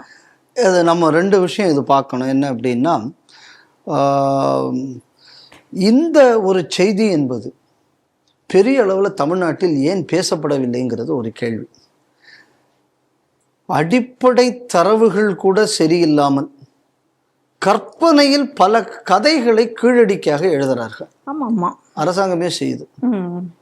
அதே டிபார்ட்மெண்ட் இந்த மாதிரியும் கல்வெட்டு எடுக்குது, ஆதாரத்தோடு இருக்கு. அதனால இதை பத்தின பேச்சு வெளியில வராது. அங்க புனைவு, அங்க இத்தனைக்கும் அங்க சம்ஸ்கிருத பேர்கள்லாம் இருக்கு, இருந்தாலும் அதுக்கு சம்மந்தம் இல்லைங்கிறாங்க. அப்புறம் அங்க சாமியா அவன் கும்பல்லைங்கிறாங்க. அதுக்கப்புறம் அவன் பீஃப் தின்னா அப்படின்னு சொல்லி இடையில ஒண்ணு.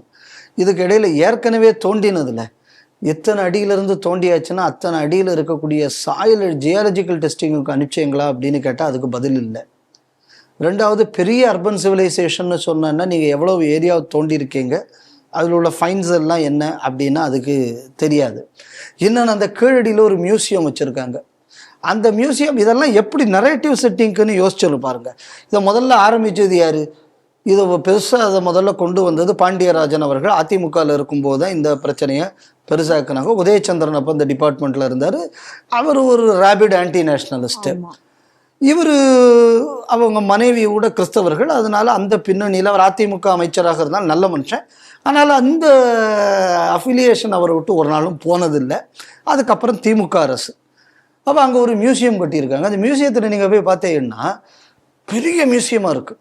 இப்போ போகக்கூடியவெல்லாம் இப்போ இவ்வளோ விஷயம் இந்த இடத்துல இருக்கான்னு. ஆனால் அந்த மியூசியத்தில் போனால் பல ஊரில் இருக்கிற ஐட்டம் அங்கே வந்து எக்ஸிபிட் பண்ணியிருப்பான். அப்போ எப்படின்னா ஒரு காட்சியை கொடுக்குறது, இவ்வளவு இங்கேயே வந்து கிடைச்ச மாதிரி. சரி, இந்த மாதிரி ஒரு நரேட்டிவ் செட்டிங்காக.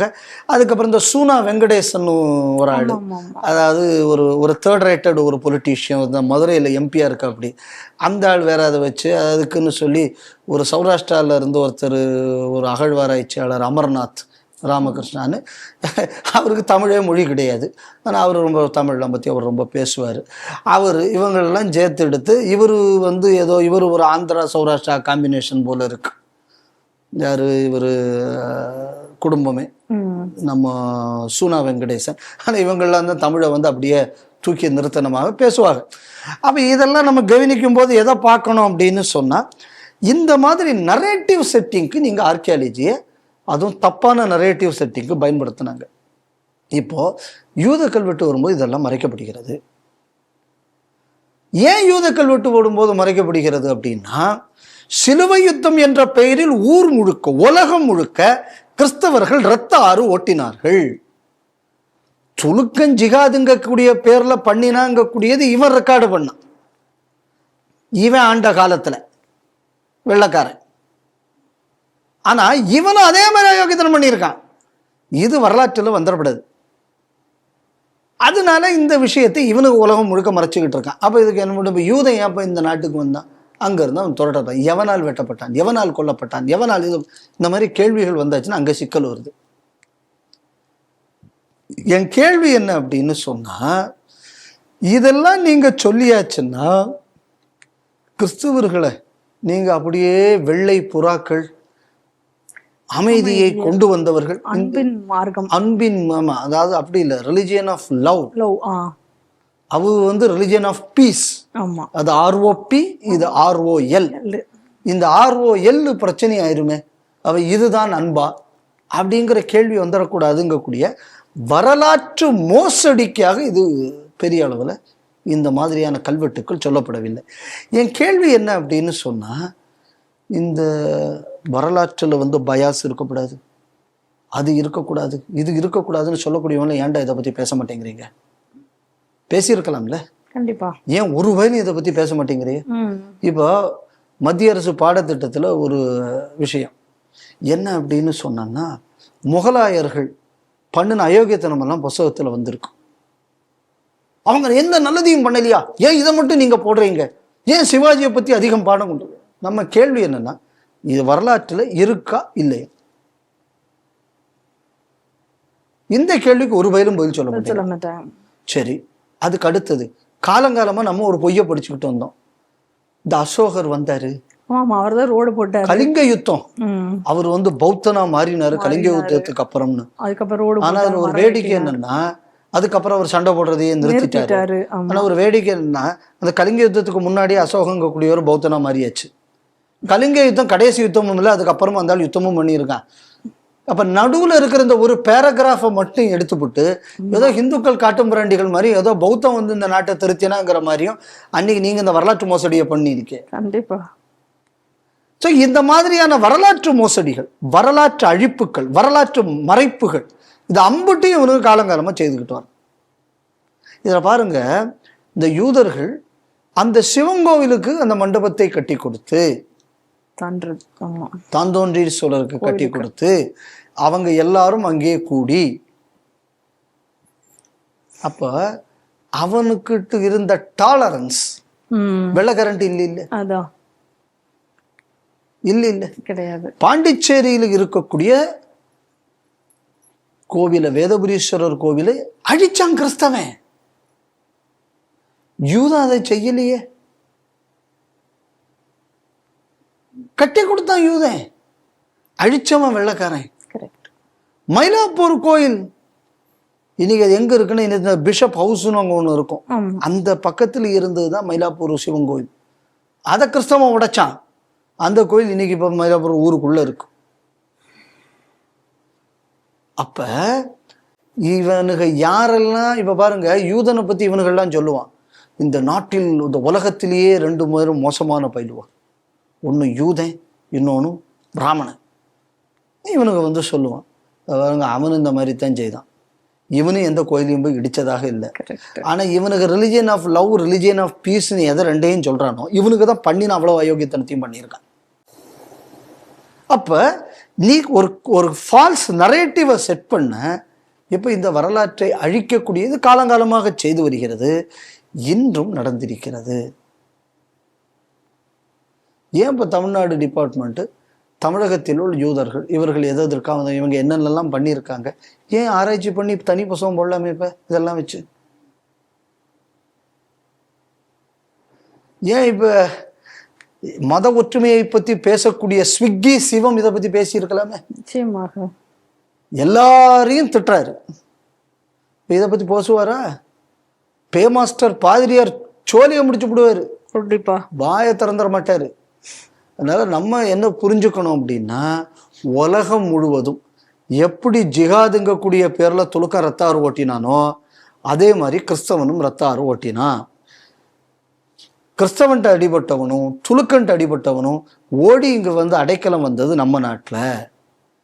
நம்ம நாட்டில் அவ்வளவு பேரையும் நம்ம காப்பாற்றினோம். இந்த துலுக்க முதல்ல இங்கே வந்தானே, இதுலேயும் பல துலுக்கம் இந்த சிலுவை யுத்தத்தை அடிபட்டு வந்த துலுக்கனும் உண்டு. கேரளாவில் செட்டில் ஆனதுல யூதம் மட்டும் கிடையாது, ஆள பிறந்தவன் நாம்மா. நீங்க வந்ததே ஓடி பிழைக்க வந்தவன், நீ அவன் வரலாறுலேயும் அப்படித்தான் இருக்கு. நீ கிறிஸ்தவன்ட்டு அடி வாங்கிட்டு இங்கே ஓடி வந்த வரலாறும் இருக்கிறது. மாறி மாறி மாறி மாறி இவனுங்க பண்ணக்கூடிய அம்புட்டு அயோக்கியத்தனத்தையும் மறைச்சு, ஹிந்துக்களை கடைசியா ஒரு கொடூரமானவர்கள் மாதிரி. ஏற்கனவே ஒரு கிறிஸ்தவ அந்த சினிமாக்காரன், அவன் பேர் என்ன, ஒரு வில்லனா நடிப்பா அப்படியா, பிரகாஷ் ராஜ். அந்த ஆள் என்னடா 3000 வருஷம் இந்த நாடு அசிங்கம் பிடிச்சதுன்னா, ஏன்டா அசிங்கம் பிடிச்சவனாடா இன்னைக்கு இந்த அடைக்கலம் கொடுத்தான்? ஏன்டா உங்க கிறிஸ்தவ பேருக்கு அவனுக்கு அடிச்சு விட விரட்டினவனை சோறு போட்டு அவனுக்கு உயிரை காப்பாற்றி கொடுத்த இந்த நாடு தானே உனக்கு அசிங்கம் பிடிச்ச நாடா? இன்னைக்கு இந்த வரலாறு இப்போ கிருஷ்ணகிரியில இந்த கல்வெட்டில் நமக்கு வந்திருக்கிறது. அப்ப இந்த மாதிரி அந்த ஒரு சமுதாயம் வேற ஒரு கோயில் கட்டி கொடுத்து அவங்களோடு இணக்கமாக இருக்கக்கூடியது, இதை கிறிஸ்தவனும் செய்யல, துலுக்கனும் செய்யல. அப்ப மத அடிப்படைவாதம் எங்க ஆரம்பிச்சிருக்கு?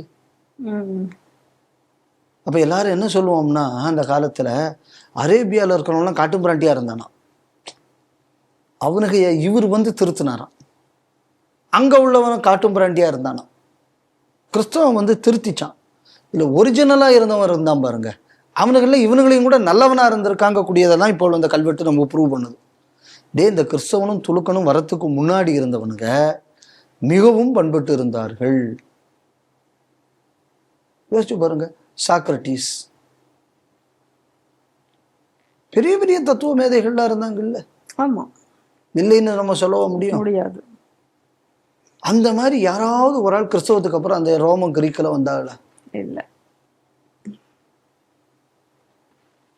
அந்த மாதிரியான ஒரு பண்பாட்டு செழுமையை ஐரோப்பா அதுக்கப்புறம் கண்டுதா? அதே மாதிரி அரேபியா எடுத்துங்க, என்னென்னலாமோ பல விஷயங்கள் இருக்கு. இஸ்லாத்துக்கு அப்புறம் ஏதாவது அந்த மாதிரியான ஒரு ஸ்டாண்ட் அலோனா ஏதாவது அது கண்டுபிடித்திருக்க முடியாது. ஆயில் கிடைச்சதுக்கு அப்புறம் தான் இன்னைக்கு அரேபியாவுக்கே வசதி. அதுக்கு முன்னாடி அது லாட்டரியில இருந்தது. ஆனா இவங்க என்ன சொல்றாங்க அப்படின்னா, அந்த பாரம்பரியமான அந்த நாடு, அந்த பண்பாடு, அந்த மக்கள், இவங்களை அவ்வளவு பேரும் காட்டுமிராண்டின்னு சொல்லிவிட்டு கொள்ளையடிச்ச இவன் தான் அதை திருத்தினான்னு சொல்லி இன்னைக்கு வரலாறு சொல்றாங்க. வருங்க, இதே மாதிரியான திருட்டு வரலாறு இன்று நம் நாட்டுக்கு எதிராகவும் சொல்லப்பட்டு வருகிறது. இப்ப அதை இது கவுண்டர் பண்ணியிருக்கு. வந்தாரை வாழ வைக்கும் பாரதம். ஏன் பாரதத்துக்கு வந்தான்? வியாபாரத்துக்கு வந்தான், கொள்ளையடிக்க வந்தான், கொள்ளைக்காரன்ட்டு அடி தாங்க முடியாம இங்க அடைக்கலமாக வந்தான். ஆனால் என்ன விஷயம்னா, அடைக்கலமா வந்தவனை வந்து இவன் அயோக்கியன்னு சொல்லிட்டான். இங்க நியாயமாக தொழில் செய்ய வந்தவனே இவன் வந்து பிற்போக்கவாதின்ட்டான். பாரசீகர்களை இப்படித்தான் இவன் சொன்னான். ஒரு சொராஷ்டிரியனை கூட விட்டு வைக்காமல்லாம் சொல்லிக்கிட்டு இருக்கான் பாரசீச. ஆனா அவன் அங்கிருந்து இங்க பிழைக்கிறதுக்கு வந்தான். இன்னொருத்தன் அங்கிருந்து அடிக்க பயந்து வந்தான். இவனுக்கு 2 பேரும் காட்டும் பிராண்டிகளாம். இவனுங்களை அடிச்சு துரத்தி இவனுங்களை கொள்ளையடிச்சவன் வந்து யோக்கியன். இவன் இந்த வரலாறுங்கக்கூடியது உலகம் முழுக்க இன்னைக்கு சொல்றதைத்தான் நம்ம நாட்டிலையும் இவன் சொல்லிக்கிட்டு இருக்கான் அப்படிங்கக்கூடியதை இன்னைக்கு இந்த கல்வெட்டு வெளிப்படுத்தி இருக்கிறது என்று நான் பார்க்கிறேன். ஊடக சட்டங்கள் குறித்து பத்திரிகையாளர்கள் மௌனம் காப்பதாக முன்னாள் உச்சநீதிமன்ற நீதிபதி கூறியிருக்கிறார். யார் அப்படின்னு சொன்னா நீதிபதி சுதர்சன் ரெட்டி என்பவர் இன்னைக்கு சொல்லியிருக்கார். அது மட்டும் இல்லாமல் அவர் என்ன சொல்கிறார் அப்படின்னு சொன்னா, மக்களிடையே வந்து ஒரு பெரிய ஆதரவை திரட்டி பத்திரிகையாளர்கள் தங்களுடைய உரிமைகளை பாதுகாக்க ஒரு பெரும் போராட்டத்தை முன்னெடுக்க வேண்டும் அப்படின்னு சொல்லி ஒரு கோரிக்கையும் எதிர்க்கிறார்.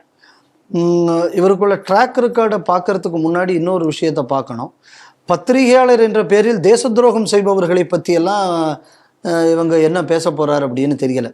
ஏற்கனவே கன்னியாகுமரி மாவட்டத்தில் இந்த ஐயாரி, இப்போ இந்த ஐயாரியை மூடணும்னு சொல்லி இந்த நாம் தமிழர் அந்த கட்சிக்காரங்க ஏதோ போராட்டம் நடத்திக்கிட்டு இருக்கானுங்க அந்த ஊரில்.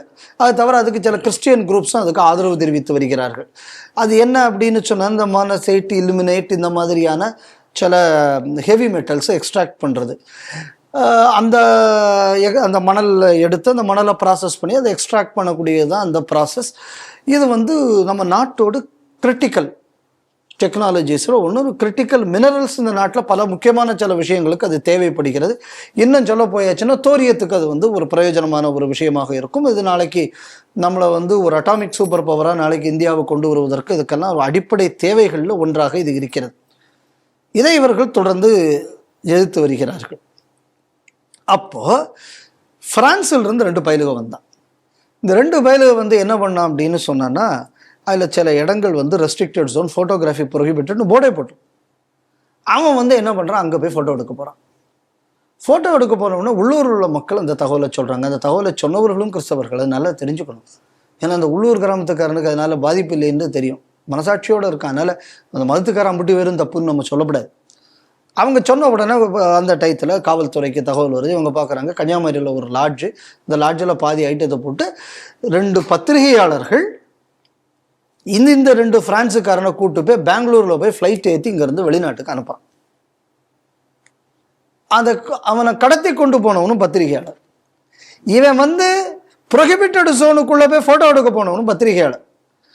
அந்த நேரத்தில் பத்திரிகையாளர்களை இந்த அரசு வந்து துன்புறுத்துகிறது இப்படின்னு இதற்கு பெரும் கண்டனம் தெரிவித்தது யார் அப்படின்னா, மவுண்ட் ரோடு மாவோ பத்திரிகையான ஹிந்துவின் ராமத.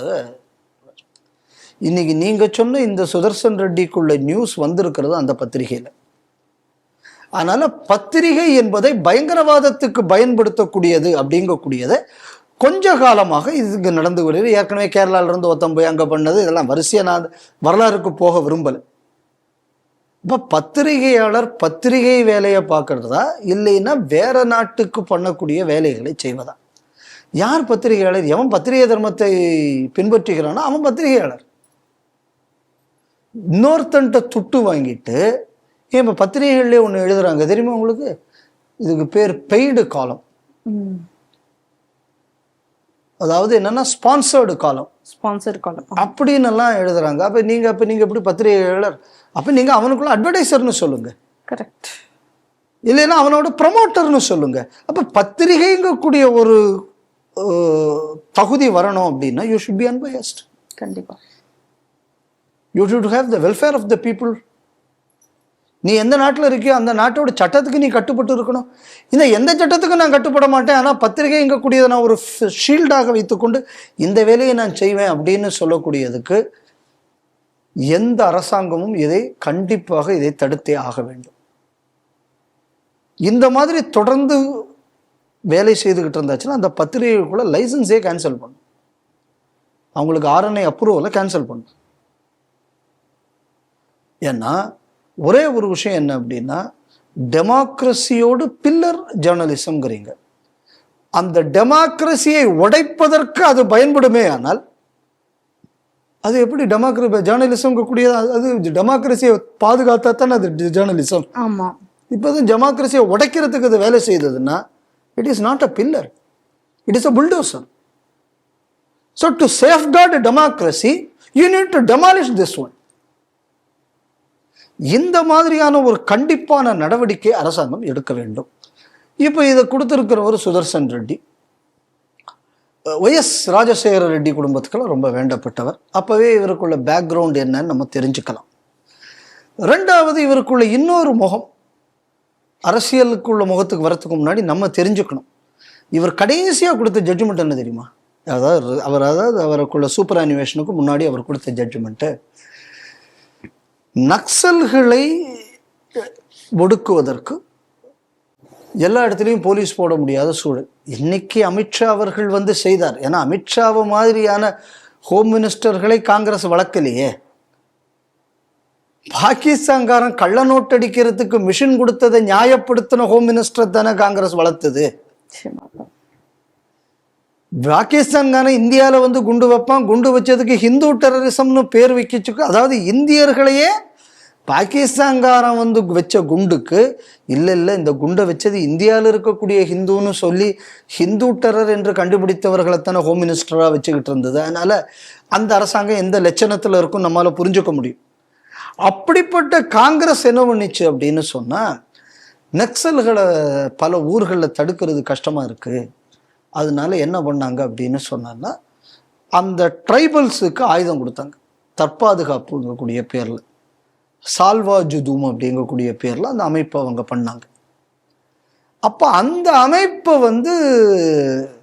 தடை செய்ய வேணும். தட் அமைப்பு it self is illegal, government cannot create a paramilitary அப்படின்னு சொல்லி ஒரு கேஸ்.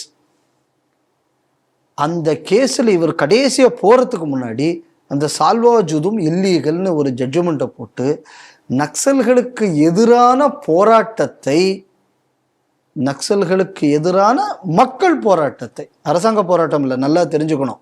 இந்த ஊரில் பலர் என்ன சொல்லுவாங்க, நேற்று கூட ஏதோ ஒரு தமிழ்நாட்டில் ஏதோ ஒரு கம்யூனிஸ்ட்காரன் பேசியிருக்கான். என்ன அப்படி, யார் அந்த நக்சல்கள்?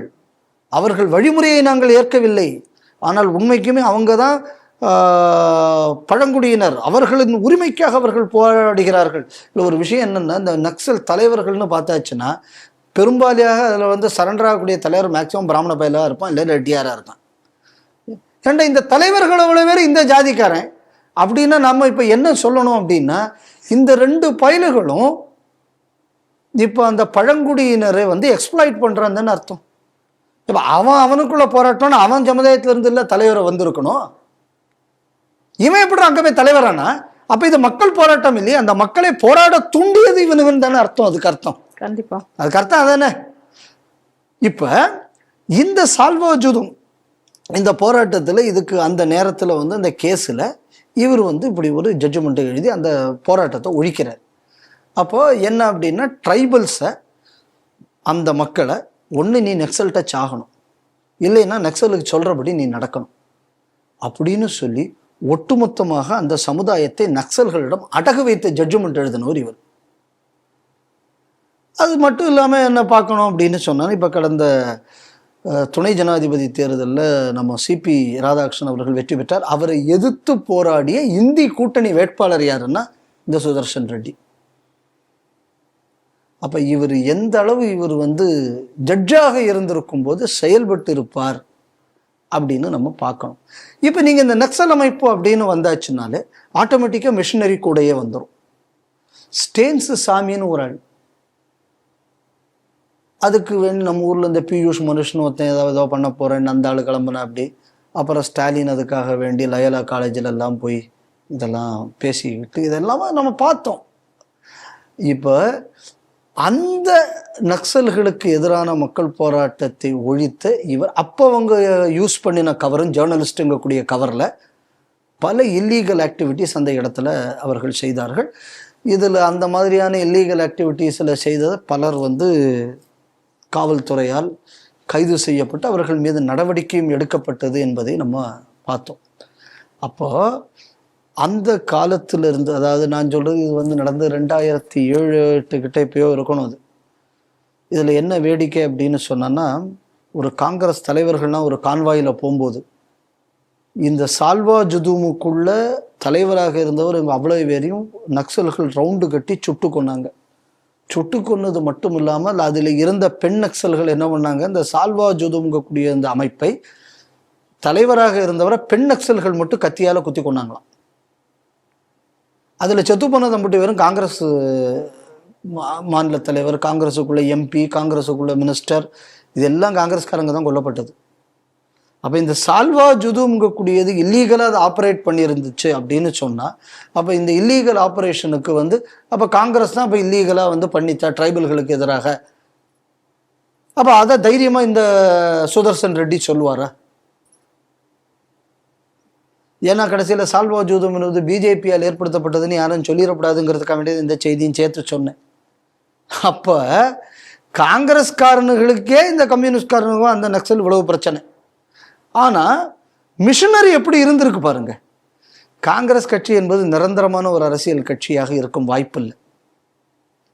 அதே நேரத்தில் கிறிஸ்தவம் என்பதுதான் நமக்கு நிரந்தரமான ஆதரவை கொடுக்க வேண்டியது. இன்னைக்கு நமக்கு அந்த இடத்தை பிடிப்பதற்கு காங்கிரஸை நாம் பயன்படுத்தி கொள்கிறோம். இப்போ 2 தான் இருக்கு, காங்கிரஸ் நக்சல்னு 2 இருக்கு. நான் எதை சூஸ் பண்ணுவேன்? நக்சலை தான் சூஸ் பண்ணுவேன். ஏன்னா காங்கிரஸுங்கும் போது அது ஒரு பொலிட்டிக்கல் இதுன்னு வருது. இதுன்னு சொல்லும்போது டைரெக்டாக நானே கண்ட்ரோல் பண்ணிட்டு போயிடுவேன். அப்போ இவர்களுக்குள்ள நோக்கம் என்பது ட்ரைபல் எல்லாம் ஒன்றும் கிடையாது. தன் தேசத்தை துண்டாக்க வேண்டும், தேசத்தில் உள்ளவர்களை மதமாற்ற வேண்டும். இன்னைக்கு இவர்களுக்கு ஆதரவாக பேசக்கூடிய காங்கிரஸும் மவுண்ட் ரோடு மாவோக்களும் இதை புரிஞ்சுக்கணும். இன்னைக்கு அந்த நபர் இந்த வார்த்தையை பேசியிருக்கார். இதுவும் ரிப்போர்ட் ஆனது ஹிந்து பேப்பர்ல. அப்போ வரக்கூடிய காலங்களில் எல்லா பத்திரிகையாளரையும் ஒருங்கிணைத்து பாரதத்துக்கு எதிரான ஒரு போராட்டத்துக்கு தயாராகுங்கள் என்ற அறைகூவல் இன்று விடுக்கப்பட்டிருக்கிறது பகிரங்கமாக. அப்படின்னு சொன்னா பத்திரிகை துறையினரை நீங்கள் நடுநிலையில் இருக்கக்கூடாது. நீங்க இந்த மாதிரியான தேச விரோத செயல்களை எல்லாம் செய்வதற்கு நீங்க சட்ட ரீதியான ஒரு இம்யூனிட்டியை நீங்கள் கிரியேட் செய்ய வேண்டும். அதற்கு நீங்கள் அரசாங்கத்துக்கு அழுத்தத்தை கொடுப்பதற்கு முன்வாருங்கள். இதுதான் இவருக்குள்ள பேச்சுக்குள்ள சாராம்சம். அப்ப பாருங்க, இன்னித்த செய்தியில நம்ம பார்க்கும்போது ஒவ்வொரு செய்தியிலையும் எப்படி இந்த நாடு இன்று சூழப்பட்டிருக்கிறது ஆபத்தால். இதைத்தான் நம்ம புரிஞ்சுக்கணும். இந்த சூட்சமத்தை தெரிந்து கொண்டு எனக்குள்ள ஒரு வேண்டுகோள் என்ன அப்படின்னா, நிறைய பேர் படித்து முடிச்சுட்டு இன்ஜினியர் ஆகணும், டாக்டர் ஆகணும், ஆடிக்டர் ஆகணும்னு போகிறோம். ஆனால் இன்று பத்திரிகை துறை என்பது இன்னைக்கு தேசத்துக்கு விரோதமானவர்கள் கையில் கொஞ்சம் கொஞ்சமாக சென்று கொண்டிருக்கிறது. அதனால பலர் இனிமே நீங்க பத்திரிகையாளர்களாக மாற வேண்டும். இந்த கோரிக்கையை உங்களிடம் வைக்கிறேன். இது தொடர்பாக பயிற்சி, இது தொடர்பான சில கோர்சஸ் இதெல்லாம் கூட ஸ்ரீ டிவி நடத்த வேண்டும் என்று அம்மாட்ட நான் கேட்டுக்கிறேன். இதற்கான ஏற்பாடை ஸ்ரீ டிவி செய்ய வேண்டும் என்று நான் வேண்டுகிறேன். நன்றி சார். வணக்கம். இன்றைய செய்திகள் சிந்தனைகள் நிகழ்ச்சி இத்துடன் நிறைவு பெறுகிறது. மீண்டும் நாளை சந்திப்போம். நன்றி, வணக்கம். ஜெய் ஹிந்த், வந்தே மாதரம்.